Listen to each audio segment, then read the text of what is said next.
गायक अगर गा रहा है कि यही ठैया झूलनी है रानी हो राम, यही ठैया झूलनी है रानी, तो पीछे वाला जो होता है संगीतकार उस लय को बनाए रखता है। अगर अगर अनाथ में कहीं भुलाने भी लगता है, कहीं मुख्य गायक ऐसा होता है भुला करके चुप न, तो पीछे वाला देखते होंगे जो मुख्य लाइन होती है उसी को दोहराने लगता है पीछे वाला संगीतकार, मतलब जो उसका सहयोगी होते हैं। कहा गया ना कि माँ जो गोद में उठा के रखती है कमर पे बैठा के, तो माँ देखती है कि मेरा बेटा, मैं जहां तक देख रहा हूँ वहीं तक मेरा बेटा देखे, वहीं तक समझे, मतलब जो जहां तक मेरी दृष्टि जा रही है। लेकिन एक बाप जो होता है बेटा को अगर कंधा पर बिठा के दिखाता है, तो बाप ये चाहता है कि मेरा बेटा वहां तक देख पाए जहां तक मेरी निगाह भी, मेरी नजर भी नहीं जा पा रही है। समझ रहे? तो बाप ऐसा, टीचर तो इतनी पूरी लाइन को क्लियर करता है, इतनी पूरी चीज को क्लियर कर देता है कि टीचर भी चाहता है कि मेरे विद्यार्थी इतनी विजनरी हो जाए जहां तक शायद मैं भी नहीं पहुंच पाया। इसीलिए तो एक कहते हैं कि शिक्षक जो होता है, टीचर मतलब गुरु गुड़े रह गया और चेला छीनी हो गया। हेलो हमारे प्यारे विद्यार्थियों, गुड मॉर्निंग जी। विश्वास है सब लोग अच्छे होंगे। तो आप रेगुलर वीडियो भी देखते हैं और मुझे अच्छा भी लगता है इतना प्यार सपोर्ट देने के लिए। और मुझे लगता है कि आज के जो विद्यार्थी हैं रियली में पढ़ना चाहते हैं, सीखना चाहते हैं, अगर कोई अच्छा सिखाने वाला हो तो। आपने हिंदी का पूरा सीरीज देखा और हिंदी में जितनी भी काव्य खंड में हमने बात कर रखी है, पद की, कन्यादान की, और ये सारी वीडियो जो है आपने देख रखा है, यह दंतुरित मुस्कान। तो मैं हिंदी का सीरीज चला रहा था और अभी यूट्यूब पर हमारा जो है क्या कहते हैं मैथ का ट्रिग्नोमेट्री से शुरू हो गया है। और इसी में हमारा हिंदी का एक लास्ट लेसन है, अंतिम जो काव्य खंड का है वो है हमारा संगतकार। ठीक है, काव्य खंड का संगतकार है और संगतकार को लिखने वाले हैं हमारे हैं मंगलेश डबराल जी। और मंगलेश डबराल जी के बारे में थोड़ा सा मैं बता दूं कि मंगलेश डबराल जी का जन्म जो हुआ था 1948 ईस्वी में टिहरी के गढ़वाल उत्तरांचल में हुआ था। वहां पे है पलानी गांव में। ठीक है, उनका शिक्षा दीक्षा जो भी हुआ था देहरादून से हुआ था। वो दिल्ली आकर हिंदी पोर्ट्रेट, प्रतिपक्ष और आसपास में काम करने के बाद वो भोपाल में भारत भवन से प्रकाशित होने वाले जो पूर्व ग्रह के सहायक संपादक हुए थे। सन 1983 ईस्वी में जनसत्ता अखबार में साहित्य संपादक का पद संभाला उन्होंने। फिर इस तरह से उनकी अभी भी कार्यशैली आगे भी चलते रह रही। बहुत बड़े कवि हैं मंगलेश डबराल जी। तो देखिए इनके द्वारा जो लिखा गया है संगतकार। अब संगतकार में क्या बताना चाहते हैं? देखिए प्यारे विद्यार्थियों, आप हिंदी को आप ऐसा नहीं, लोग सोचते हैं हिंदी तो मैं ऐसा है ना कर लूंगा, हिंदी को आसान भाषा में ले लेते हैं। तो जब इतना ही आपका हिंदी स्ट्रॉन्ग है तो मेरा कहने का मतलब है जब 100 नंबर के एग्जाम होते हैं तो उसमें आप 100 में 90 प्लस क्यों नहीं लाते हो? क्यों 50, 45, 55 आ जाता है? जब इतना ही हिंदी स्ट्रॉन्ग है तो आपकी ये वहम है, भ्रम है कि हिंदी में कर लूंगा। नहीं, बिना पढ़े ज्ञान नहीं होने वाला है, आपको पढ़ना ही पड़ेगा। तो संगतकार का मैं थोड़ा सा समराइज करके बताता हूं, इसके बाद कुछ हम यहाँ पे आने वाले हैं टॉपिक पे। थोड़ा सा समराइज ये है कि संगतकार में ये है ना कि एक तरह से कह लो तो साथी हाथ बढ़ाना, एक अकेला थक जाएगा मिलकर बोझ उठाना। एक पूरी बात को हम अगर ये समराइज कर दे तो एक सेंटेंस में, तो यही है, यह कविता पर एक तरह से आधारित है कि आप एक अगर जो जैसे गायक पर है, जैसे आप देखो ना घर में गृहिणी है, माँ है जो खाना बनाती है, तो उसका साथ अगर बेटियां दे दें, हम दे दें, आप दे दें, पापा दे दें, सब लोग दे दें, तो जल्दी जल्दी खाना बना लेंगे। अगर एक मान लो राजनीति वाला है आदमी, तो वो अकेले नहीं लड़ता है, आप देखोगे तो उसके पीछे 10 को लोग जरूर रहेंगे, 10 को जनता लोग रहेंगे। वो जरूर डायरेक्ट वो नहीं कहता, किसी भी फील्ड में चले जाओ तो अकेला कोई भी चीज नहीं होता। Unity is the strength, unity is the strength, मतलब एकता में ही बल होता है, सब लोग एकता रहेंगे।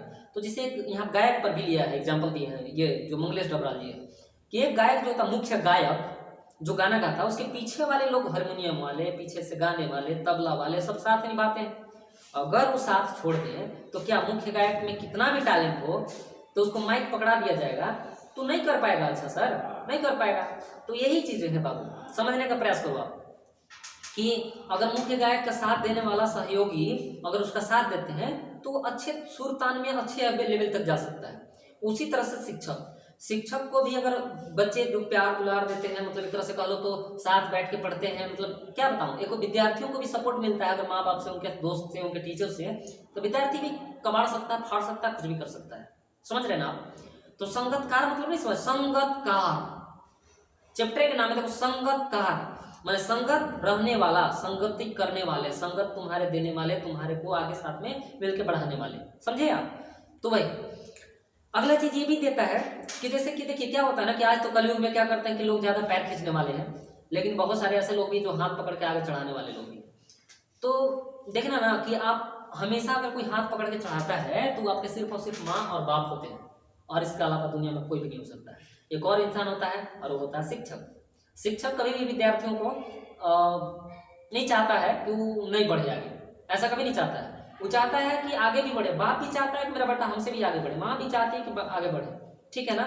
कहा गया ना कि माँ जो गोद में उठा के रखती है कमर पे बैठा के, तो माँ देखती है कि मेरा बेटा, मैं जहां तक देख रहा हूँ वहीं तक मेरा बेटा देखे, वहीं तक समझे, मतलब जो वहां जहां तक मेरी दृष्टि जा रही है। लेकिन एक बाप जो होता है बेटा को अगर कंधा पर बिठा के दिखाता है, तो बाप ये चाहता है कि मेरा बेटा वहां तक देख पाए जहां तक मेरी निगाह भी, मेरी नजर भी नहीं जा पा रही है। समझ रहे? तो बाप ऐसा हो। टीचर तो इतनी पूरी लाइन को क्लियर करता है, इतनी पूरी चीज को क्लियर कर देता है कि टीचर भी चाहता है कि मेरे विद्यार्थी इतनी विजनरी हो जाए जहां तक शायद मैं भी नहीं पहुंच पाया।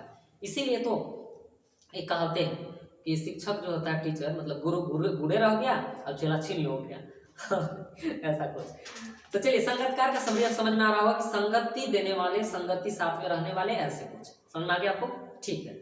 अब देखो आगे का जो इसमें अब जब समझोगे तो वही है कि देखो मुख्य गायक की चट्टान जैसे भारी स्वर का साथ देती, वह आवाज सुंदर कमजोर कांपती हुई थी। वह मुख्य गायक का छोटा भाई है या उसका शिष्य है।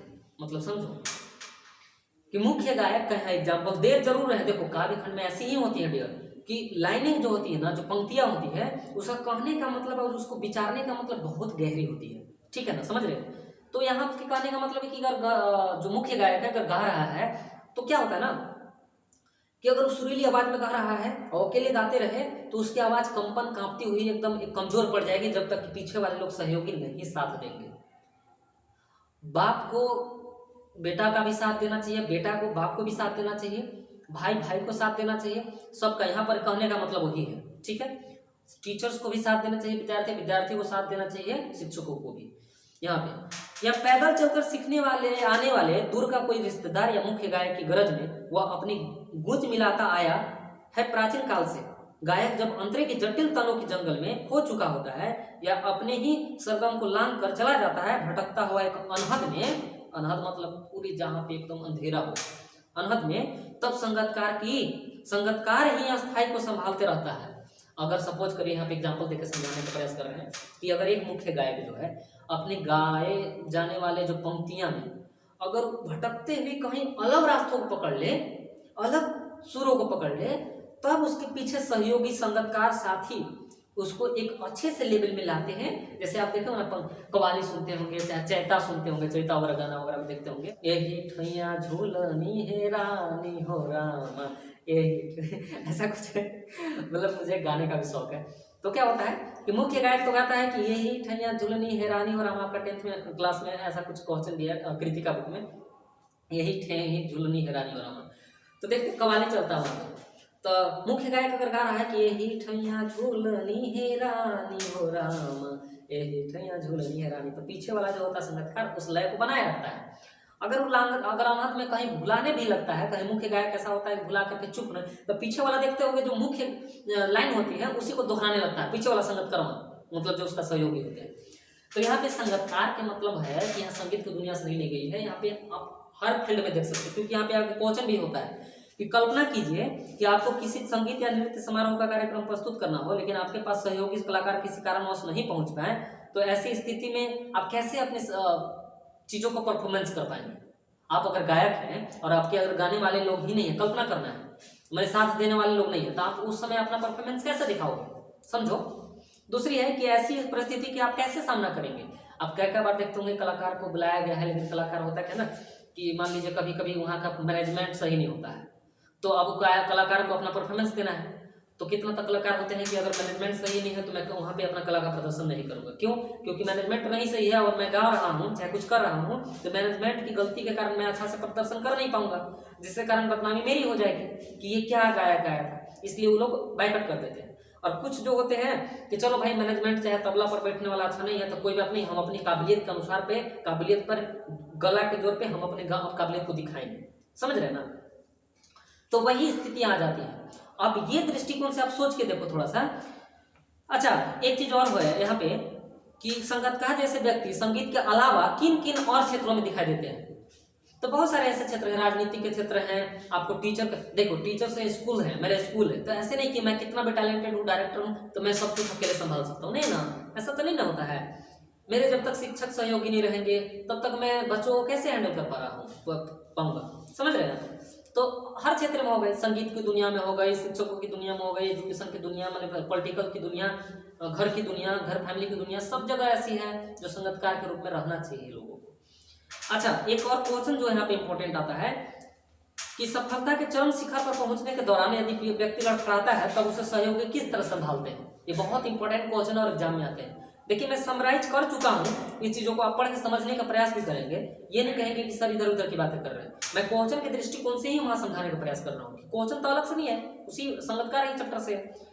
तो कह रहा है कि सफलता के जब चरम शिखर पर होता है और वो व्यक्ति पहुंचता है और वहां लड़खड़ाने लगता है, आप हमेशा पाएंगे, देखेंगे कि जो व्यक्ति बहुत ज्यादा मेहनत करता है, तो ऐसा होता है ना कि जब उस अपनी लेवल तक पहुंचने लगता है तभी उसको क्या होता है ना कि ज्यादा प्रॉब्लम होने लगती है। जब वो अपनी मंजिल तक पहुंच गया होता है तो लोग कहते हैं कि भाई मंजिल तक पहुंच ही गए, शायद ऐसा भी तो हो सकता है कि अंतिम कदम ही तुम्हारा मंजिल हो जाए। तो कितना लोग हार होकर छोड़ देता, जबकि मंजिल उसका दिख रहा था। तो कहा गया है कि जितनी मंजिल को तय करने में तुम रास्ता को लगाए, जितनी तुम रास्ता को सफर करके गए, अब तुम वापस आओगे तो फिर से उतना सफर करना पड़ेगा। इसलिए भैया वो रास्ता को सफर करके इधर से लौटो मत, उस रास्ता को आगे बढ़ा लो। क्या समझे। तो जब चरम शिखर पर पहुंचते हैं तो सहयोगी वहां पे मदद करते हैं, ढांढस बांध देते हैं कि भाई एक कदम आओ, एक कदम आओ। जैसे कि मैं अपना एग्जाम्पल यहाँ देकर समझाने का प्रयास कर रहा हूँ। जैसे कभी कभी मेरे साथ ऐसा होती है, हर इंसान के साथ होता है कि यार मैं इतना मेहनत कर रहा हूँ, चाहे यूट्यूब पर भी, चाहे कुछ भी, कि यार व्यूज नहीं आ रहे हैं या फिर सब्सक्राइबर नहीं बढ़ रहे हैं, क्या यार मैं मतलब नहीं करूँगा, छोड़ देने का मन करता है। लेकिन कुछ लोग जो मेरे सहयोगी हैं, टीचर्स हैं, सहयोगी है, मेरे माँ बाप हैं, पापा मम्मी हैं, वो कहते नहीं, एक दिन में अगर 2700 सब्सक्राइबर और 10 को लोग भी देख रहा है तो सोचो तुम्हारा वीडियो लोग 10 को देख रहा है, 10 को, समझ रहे। मतलब ढांढस बांधना कि तुम कर सकते हो, तब जाके मुझे में फिर से एक मोटिव आता है, मोटिवेशन आती है कि यार सही है। अगर 10 लोग भी वीडियो देख रहा है और 10 लोग फॉलो कर रहा है, इसका मतलब एग्जाम्पल देने के दृष्टिकोण से समझा रहे हैं। तो वहां पे ढांढस बांधने के अलावा कुछ नहीं होता है। आप वहां पे ढांढस बांध के दिखा सकते हैं कि भाई तुम नहीं, अगला सीढ़ी तुम्हारा यही है, सक्सेस सीढ़ी है, तुम अभी भर मेहनत कर लो। ठीक है, देखते हैं ना लोग बांधते हैं, लेकिन ढांढस बांधने वाला आजकल में कोई मिलेगा भी नहीं, है ना। लेकिन टीचर्स और माँ बाप कभी दूर नहीं होते। अच्छा, इसी तरह से है कि इसमें संगीतकार की दुनिया में आपने समझने का प्रयास करेंगे। और है कि आगे है कि संगीतकार के माध्यम से कभी किस प्रकार के व्यक्ति को और संकेत करना चाहता है, तो उसी जो समाज के लोग अच्छा करना चाहते हैं तो उसका आप साथ दो। नहीं तो क्या होता है ना, जो सच्चा आदमी होता है ना, मेहनत करके अगर कुछ सच्चाई में अगर दुनिया को बदलना चाहता है, कुछ अच्छा काम करना चाहता है, तो उसको सही लोगों का सपोर्ट बड़ी कम मिलता है। ठीक है, और हार हो के फिर लास्ट में चाहे तो काम को छोड़ देता है, और नहीं तो फिर करप्शन की ओर चल जाता है वो भी। ठीक है ना, जब तक उसको कोई आप लोग जैसे इंसान जिसको सपोर्ट नहीं करेंगे। तो इस ओर संकेत करना चाहता है कि आप जो सही व्यक्ति कर रहा है काम, उसको सहयोग करें, संगीतकार के रूप में उनको संगति दो, आप उनका मोटिवेशन बनो, आप उसका सहयोगी बनो। ठीक है, विश्वास है कि ये सारी चीज़ों को आपको समझ में आया होगा। और इसी तरह से कहानी की बीच में आप पढ़ोगे तो समझ में आने लगेगा। मैंने समराइज करके आपको बताने का प्रयास किया था, और हम मानते हैं कि हमारे विद्यार्थी इतने तेज हैं कि इशारों में बात समझते हैं। तो लास्ट में वही मैं सोच के साथ करता हूँ कि सोचोगे नहीं तो करोगे कैसे। यही के साथ मैं इस वीडियो को समाप्त कर रहा हूँ, और विश्वास सब लोग को समझ में आएगा। बहुत बहुत धन्यवाद, बाय।